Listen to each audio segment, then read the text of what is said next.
Bien, bonjour à tous. Je vous retrouve donc pour cette première émission, et cette première de Sideline, qui est donc notre nouveau format d'interview de créateurs de contenu et le but de Sideline, c'est donc de vous faire découvrir les créateurs de contenu de la communauté des sports US en France, qui simplement, en fait, qui rythment, vos journées sur les sports américains, qui vous font, qui animent tout simplement la communauté, que ce soit des comptes Twitter, des youtubeurs, des tipsters et cetera. Aujourd'hui, on retrouve notre tout premier invité, Charles, à la fois fondateur et rédacteur en chef de The Free Agent, donc le média, on va dire, spécialisé dans les sports US. Et sur cette prochaine demi-heure, on va essayer donc en ta compagnie Charles, de retracer un petit peu tout ce qui t'a amené à en fait, à franchir le pas entre simple consommateur et créateur de contenu et que tu nous expliques peut-être aussi la genèse de Free Agent, ce que tu vois comme projet pour le futur et cetera. Mais moi, avant toute chose, j'ai une première question. Comment tu vas? Eh ben écoute, salut Jordan, super content d'être le cobaye de ce projet, de ce projet qu'on a mis en place, chez Geoffrey. Donc écoute, tout va bien. J'espère que toi aussi. Eh ben écoute, moi pour l'instant ça va. Je vois que tu as mis un super beau pull des Yankees. Voilà, donc moi effectivement pour la chronique, je pense que ce sera Atlanta jusqu'à la fin. Et donc j'imagine que ça doit te faire bizarre enfin dans ce cas de passer du côté de celui qui doit répondre aux questions plutôt que de C'est celui qui les ça, pose. Sur toutes les autres émissions c'est exactement ça. en général tu les poses, mais là c'est moi. Pas de chance. Il y aura pas de quiz, hein, cependant, t'inquiète pas, Ah bon, on ça te va laisse, alors, on ça te va, laisse la tu me laisses primeur des tranquille. quiz. Mais bon. Non, bah, écoute, moi, ce que je te propose de commencer, c'est tout simplement par te présenter et aussi, présenter la structure, hein, ce que l'on fait, tous les jours, en fait, puisque ça ne s'arrête jamais. Ça ne s'arrête jamais. Voilà. Tous les jours, tous les jours, tous les jours. Et ben écoute, donc bah, je m'appelle Charles, j'ai 32 ans, papa d'un petit garçon, bientôt une deuxième fois papa au mois de janvier. On ne sait pas encore, garçon, fille, ce sera la surprise début janvier. Euh, J'habite à La Rochelle et j'ai créé du coup effectivement The Free Agent en 2020, en février-mars 2020. Donc on approche déjà des 2 ans. Le temps passe à une vitesse incroyable. Et tu l'as dit, The Free Agent, c'est aujourd'hui le seul média en France qui traite des 4 grandes ligues américaines, à savoir la NBA, la NFL, la NHL et la MLB. Euh, le but, c'est d'apporter le maximum de contenu, le maximum de contenu en français, aussi bien pour des gens qui découvrent ces sports que pour des gens qui suivent ces ligues depuis des dizaines d'années. Donc, on fait ça effectivement tous les jours. Aujourd'hui, on est une petite vingtaine au sein de The Free Agent, dont tu fais partie pour la partie NHL. Mmh. Euh, voilà, on publie des brèves, on essaie d'informer au maximum les gens sur ces sports. On essaye aussi de prendre de la hauteur, autant que faire se peut, sur des sujets, sur certains sujets d'actualité, pour essayer de les analyser, d'essayer de rentrer beaucoup plus en profondeur. Parce qu'aujourd'hui, c'est peut-être ce qui manque le plus. C'est cette prise de hauteur, comme peut le faire par exemple un The Athletic aux États-Unis, Mmh. où on a des articles qui sont, oui, plus longs, mais qui rentrent beaucoup plus en profondeur, qui sont beaucoup plus analytiques.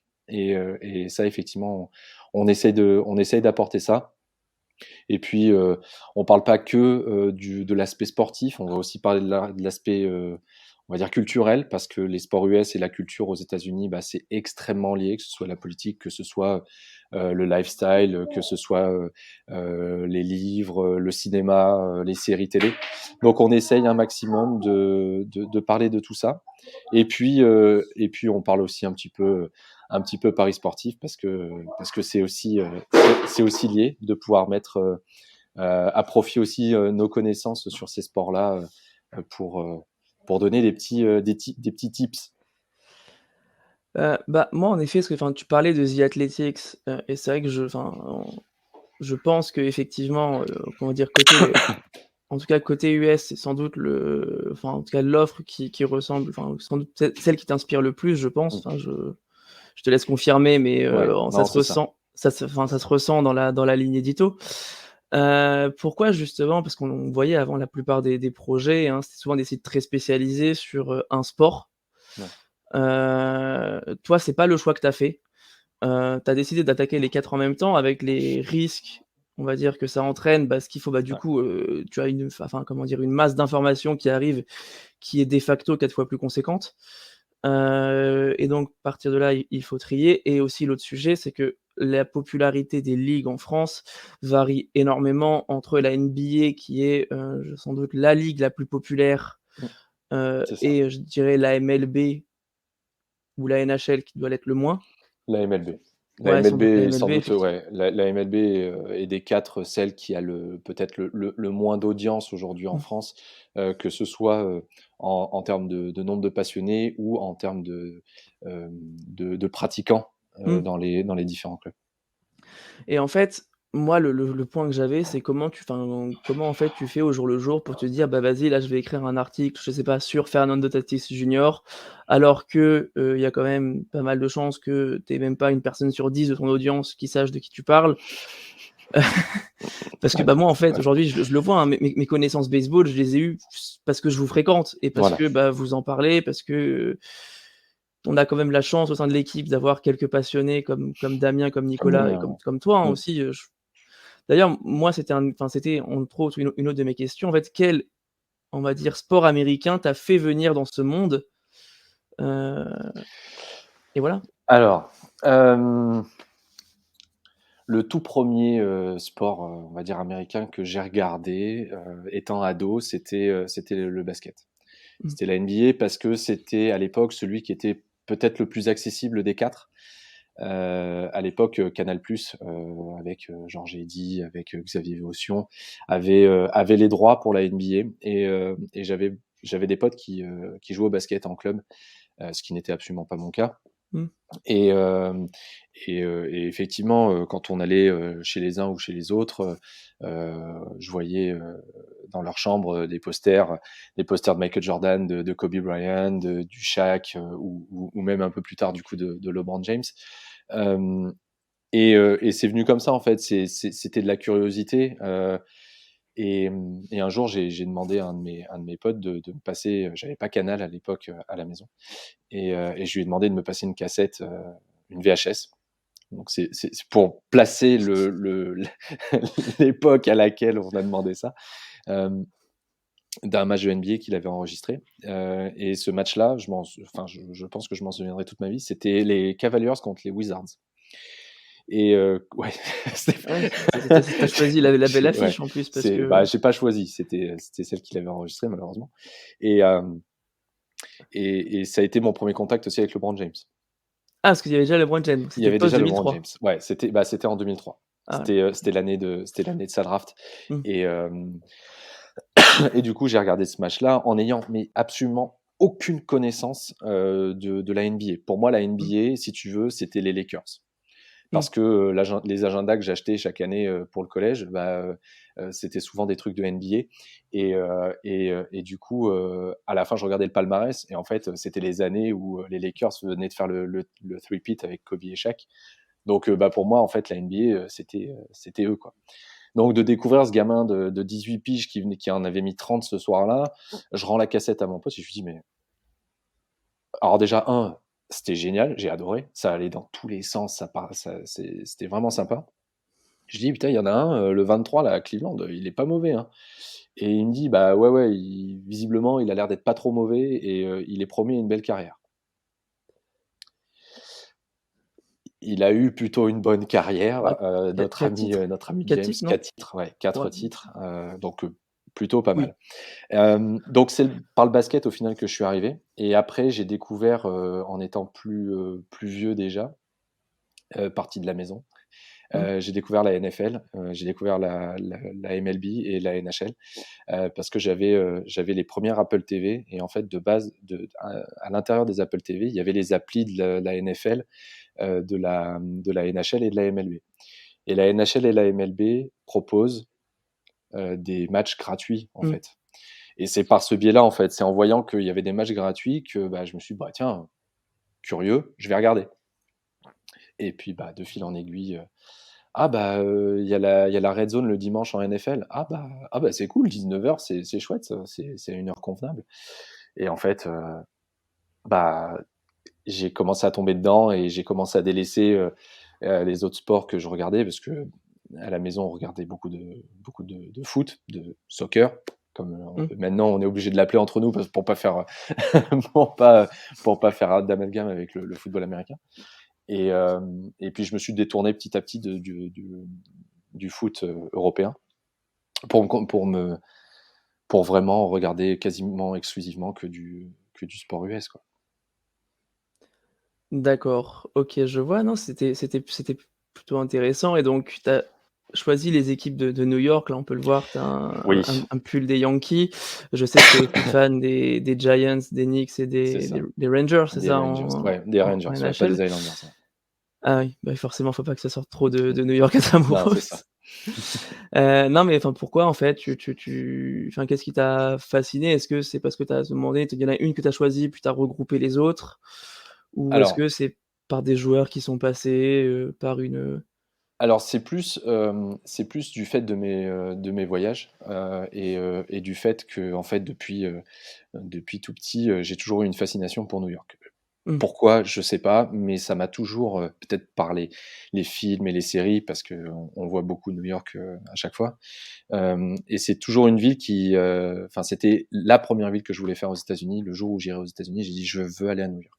mmh, Je veux aller voir ça» et du coup, hem, j'ai eu la chance d'y aller 2 fois déjà et de pouvoir aller voir les Yankees, de pouvoir aller voir les Knicks. J'ai vu les Rangers, mais je les ai vus à Tampa Bay, donc c'était encore c'était autre chose. J'ai jamais vu les Giants, mais du coup, c'est cet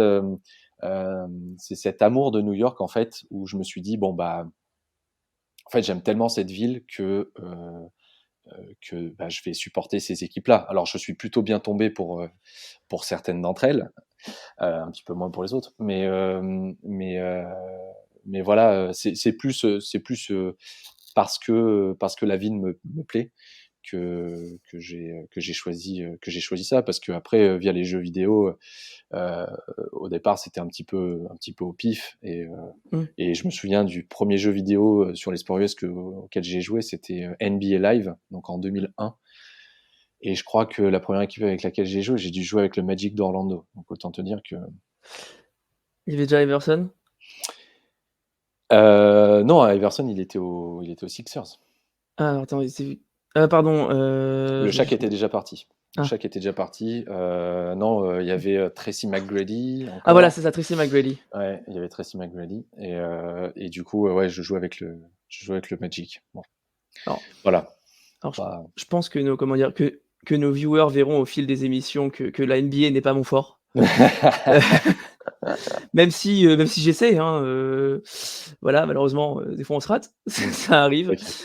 Hem, non et puis donc voilà, en effet, on en parlait un petit peu, tu as décidé de faire les 4 ligues, tu fais Mmh. beaucoup pour le baseball et pour le hockey, là, c'est un peu plus personnel, mais étant donné que je fais partie de l'équipe hockey et que pendant très longtemps, avoir du hockey en français voulait dire, aller sur les sites québécois, c'était un petit peu C'est alors ça, l'avantage, c'est qu'il y avait du coup beaucoup de contenu avec des ouais. trucs, très, enfin, il y avait un peu d'investissement dedans et cetera parce que, bah, forcément, ça C'est le touche sport national, donc 8 millions de forcément. personnes, Ouais. enfin, il y avait un intérêt de le faire. En revanche, bah, c'est pas forcément destiné au public francophone, enfin, au public français en tout cas, si pardon, ouais, Oui, même c'est p francophone, ouais.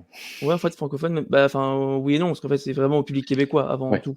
Oui, oui. Heu, voilà, comment toi, du coup, en fait, tu vois la proposition de valeur de TF1 là-dedans, et comment, toi, en fait, tu te dis: «Bah, moi, en fait, je fais des comment dire? Je fais du contenu en français, je le fais sur les 4 ligues, mais en fait, est-ce que je le fais pour tous les francophones, quels qu'ils soient? Est-ce que je le fais pour le marché français parce que les Français ont envie, en fait, qu'on leur parle de leur ligue, à la fois dans leur langue, mais avec, je dirais, leur vision culturelle et bah, en fait, par leur pairs, tout simplement? Mmh. Et comment toi, en fait, en gros, tu vois un petit peu la place de The Free Agent dans la communauté, à la fois de et surtout, en fait, en gros, à la fois le développement de, bah, du site web et de tout ce qu'on comment dire? De tout, en fait, les contenus qu'on fait à côté, hein, mais aussi, et là, je vais te enfin, je vais te demander de te mouiller un peu, mais aussi le développement de la communauté, je dirais à la fois au sens large, que ce soit par ligue ou alors, au contraire, de toutes les ligues. Alors, je vais essayer de répondre dans l'ordre.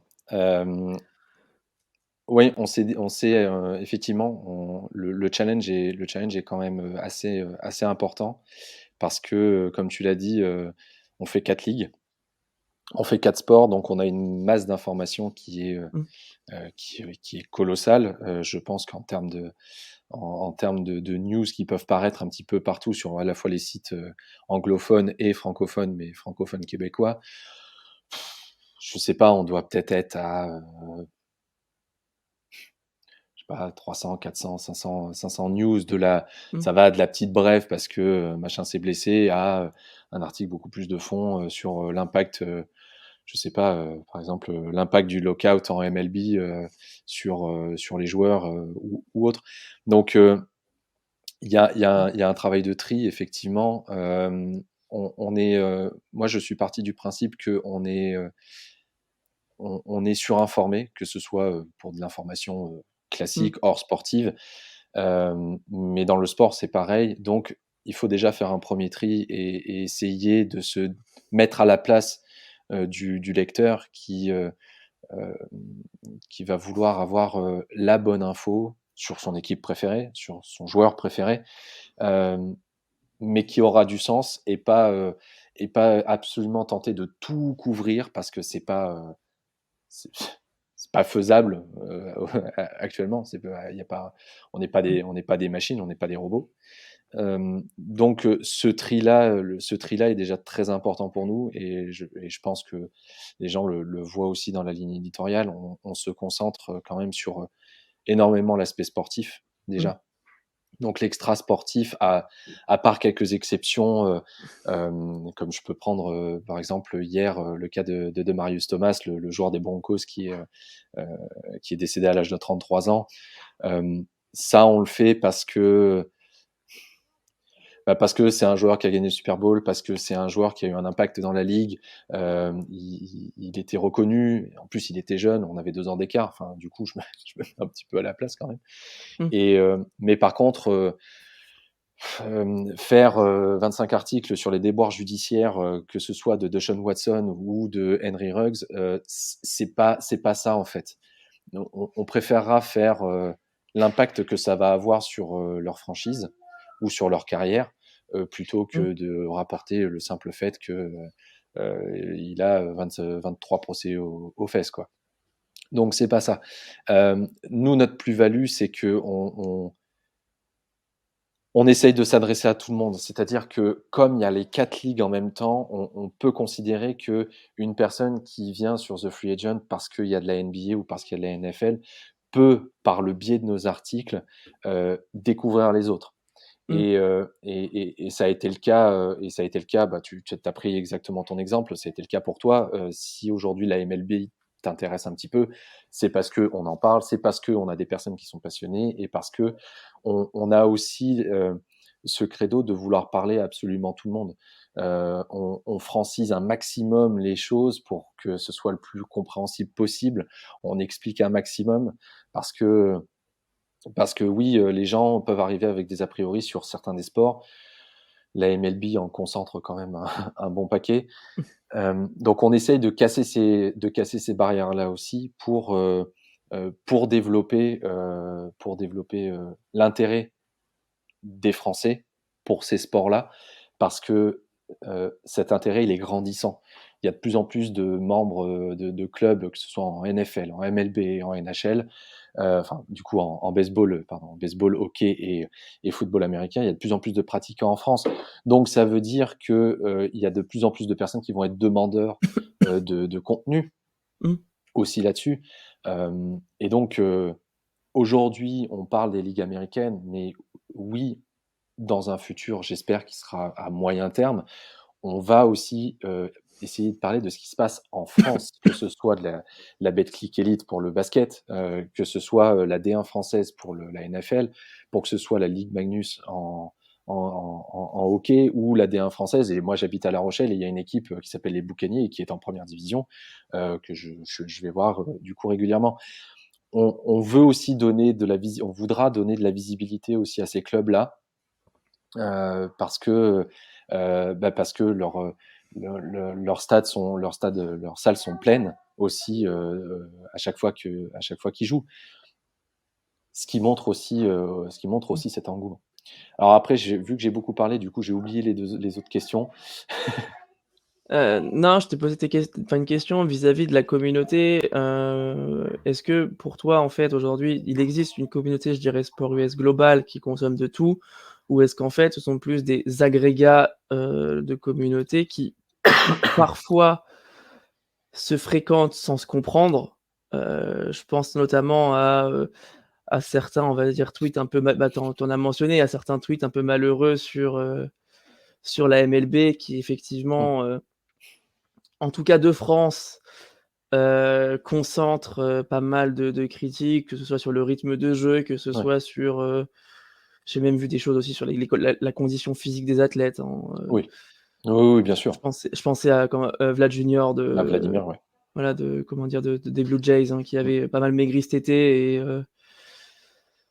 et voilà, et notamment en effet, enfin beaucoup de gens disaient: «Mais enfin, est-ce qu'un athlète a le droit d'être en surpoids?» Oui. Ouais, ouais. Bon, là, cette critique-là, elle est effectivement, elle est sur le baseball, elle est aussi sur d'autres joueurs, il y a Mmh. des Bah, joueurs Harden l'a NBA pris qui, aussi. oui, voilà, il y en a un petit peu, il y en a un petit peu partout. Hem, pour répondre à ta question, je pense qu'on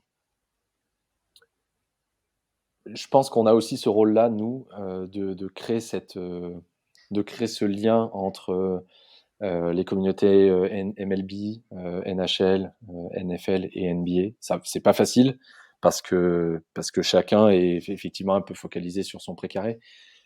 Mais on voit des gens, on a des personnes qui nous suivent, depuis déjà quasiment 2 ans et qui font cette espèce de pont aussi, qui vont commenter, qui vont, partager, des choses, sur des sports, qui ne sont pas forcément on va dire leur sport de prédilection. Mmh. Des gens qui, à la base étaient plutôt baseball et qui, en fait, s'avèrent être des fans de hockey aussi. Hem, donc de pouvoir en fait concentrer, les 4 ligues, au même endroit, permet aussi d'être un espèce de point de rencontre entre tout le monde. Ça va pas être facile parce que voilà, chacun est un petit peu aussi concentré sur ce qu'il fait et les comptes Twitter sont sur, en plus, une franchise en particulier, donc on rétrécit encore un peu plus. Mmh. Chacun est sur, une niche en particulier. Mais mais ce challenge, je le trouve sympa de dire, on est un peu tous dans le même bateau, c'est des sports qui sont en train de se développer, faisons en sorte qu'on avance, en fait, tous ensemble, pour donner le plus de visibilité possible, quoi. D'accord, OK, très clair. Non, moi, en fait, ce que je voulais savoir aussi, et ça va un petit peu, bah, revenir dans tout le principe en tout cas, dans tout le début de la conversation, c'était, comment, en fait, toi, notamment, tu vois le développement de ces ligues dans le marché français? On a l'impression de voir des stratégies assez différentes en fonction des ligues et je dirais des commissaires. Alors la NBA a pour l'instant, en tout cas en France, de l'avance et Mmh, de très, très loin. D'ailleurs, complètement. elle tend à la conforter. C'est la seule qui va faire des événements à Paris. Ouais.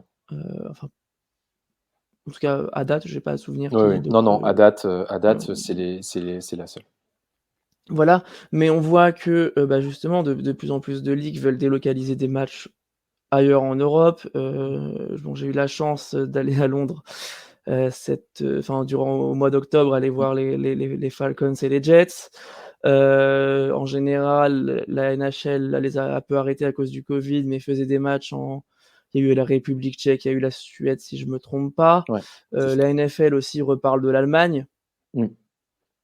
Heu, Toi, en effet, en fait, enfin, comment, en fait, tu vois aujourd'hui cet engouement, des ligues américaines? Alors, le baseball, je sais pas, je crois qu'il y a eu des matchs à Londres.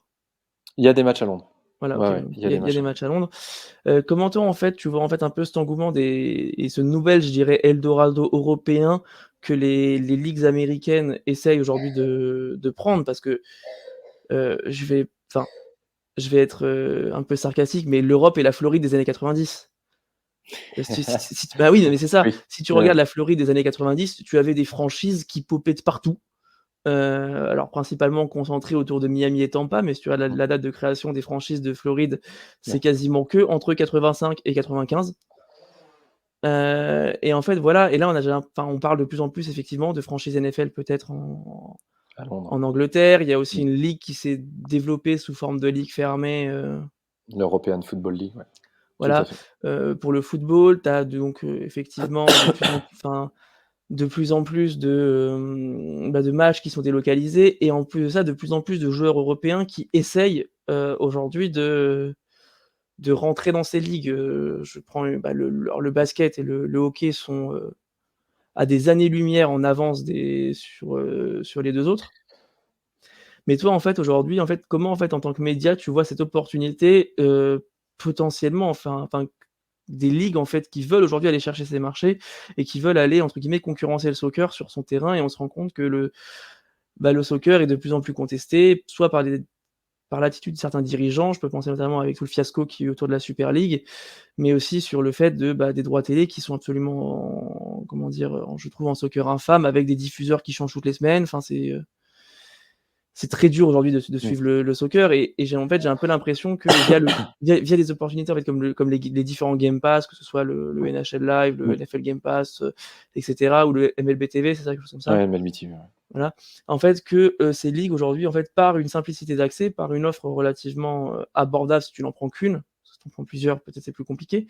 En fait, aujourd'hui, essaient d'aller chercher ces consommateurs-là, et notamment dans le cadre du foot américain, moi je note une vraie progression de la communauté. On peut le voir Mmh. avec ce que fait l'équipe, et cetera, et donc certaines y parviennent, d'autres pas.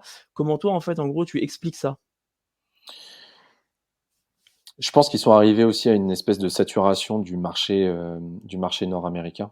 Mmh, Hem, En fait, chaque ligue va avoir un espèce de territoire un petit peu donné. La NBA, effectivement, le basket est déjà un sport qui est beaucoup plus global, mmh, que les autres, de par aussi sa simplicité de pratique. mmh, Il te faut un panneau et un ballon, terminé. mmh, À la différence des autres où c'est déjà un peu plus compliqué, et on parle même pas de la NHL où là ça devient carrément impossible de le mmh, pratiquer en dehors d'une structure de club. Donc je pense que, ces ligues fermées ont sans doute atteint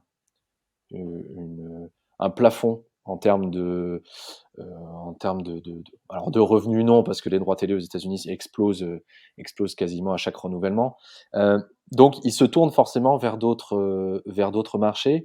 La NBA effectivement avait déjà pris une longueur d'avance, mais monumentale sur les autres pour le marché européen, avec, effectivement des matchs à Londres. Il y avait des matchs à Londres avant, d'avoir à Paris.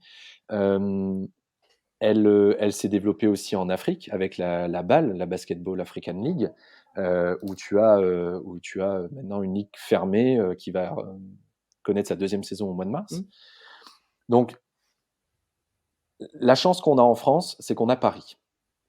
On a Paris, et donc on a, qui est la capitale la plus visitée du monde. Donc on joue sur une espèce d'aura, qui fait que, la France et Paris est une destination qui est assez prisée par pour les ligues, parce que, ça rajoute ça rajoute quelque chose de prestigieux au fait d'aller jouer à Paris. Je me place du point de vue du point de vue américain. Pour nous, c'est génial. Donc, c'est que ce soit la NFL, que ce soit alors la NFL a plus tendance à aller vers le marché allemand, ce qui est, ce qui est dommage et regrettable pour nous parce que l'équipe de France était championne d'Europe en 2018. Donc, on Mmh. était quand même censé être la meilleure équipe en Europe. Donc, de montrer que oui, on a un vivier de joueurs et on a un vivier aussi de personnes qui sont intéressées par ce sport. La MLB et le partenariat qu'on a avec eux est pas étranger non plus à ça. Euh, la MLB va intensifier Mmh. ses investissements sur le sol européen. Ça veut dire reprendre les London Series. Elle l'a fait une fois en 2019 aussi, où elle avait en plus, à l'instar de la NBA qui avait seulement envoyé Charlotte et Milwaukee, la MLB avait envoyé les Red Sox et les Yankees. Donc déjà, Ah oui, ils avaient, belle voilà, affiche. c'est-à-dire qu'ils envoient déjà un gros signal en disant, en fait, ok, on fait des matchs chez vous, mais par contre, on vous donne quelque chose de sympa. Et on vous donne pas, sans faire offense, bien entendu, un Rockies Orioles, par exemple. En plus, Mmh. je sais que le compte Twitter des Rockies, avec qui on a sympathisé, on a assez sympathisé durant ces 2 ans, le prendra pas mal. Mais oui, il y a un véritable engouement en France aussi. Le fait que l'équipe rachète les droits aussi pour la NFL montre ça. Donc, oui. Toi aussi, tu as envie de parler. Euh, Et il a pas aimé ce que tu as dit sur les non, Orioles. il n'a pas aimé. C'est un fan des Orioles.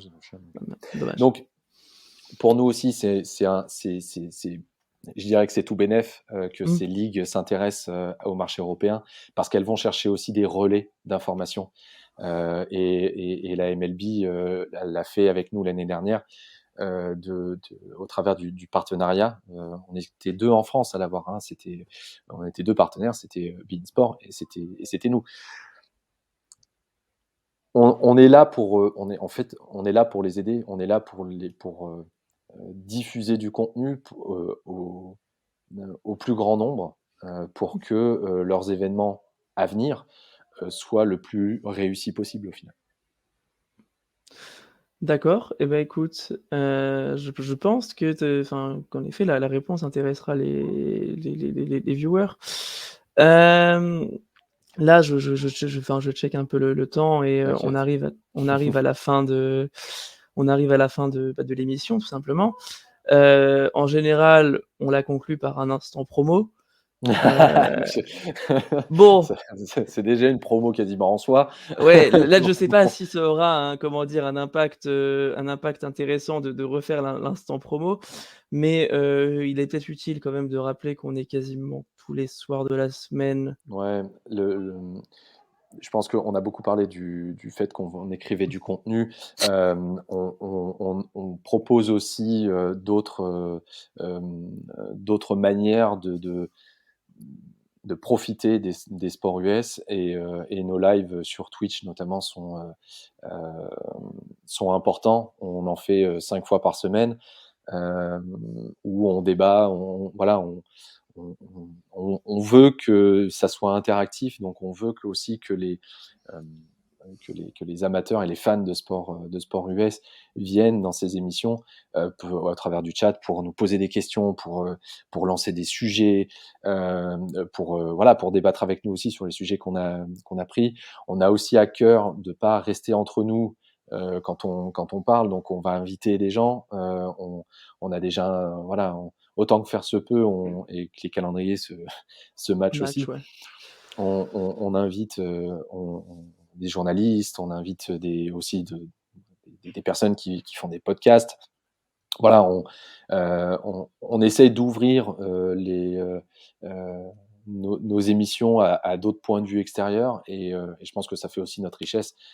C'est qu'il n'y a pas que nos points de vue qui ne sont pas forcément celui de Pierre, de Paul ou de Jean. Et c'est ça aussi qui est important pour nous, c'est que oui, Quand on fait des power rankings, bah, vous êtes pas d'accord, mais tant mieux en fait, tant mieux que vous soyez pas d'accord. On est là pour en discuter et ces sports-là, on est peu encore, enfin peu, à l'échelle des autres sports, on est peu encore à les suivre et à les connaître, de manière pointue. Donc profitons-en justement pour que le débat soit le plus qualitatif possible, au final. Mmh.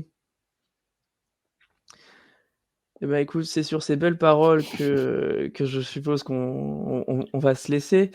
Merci beaucoup Charles pour toutes ces réponses et pour, t'être livré, pour avoir un petit peu expliqué, ta vision de The Free Agent. On a parlé de ce qu'on faisait actuellement, de ce qu'on va faire de plus en plus avec les contenus live Mmh.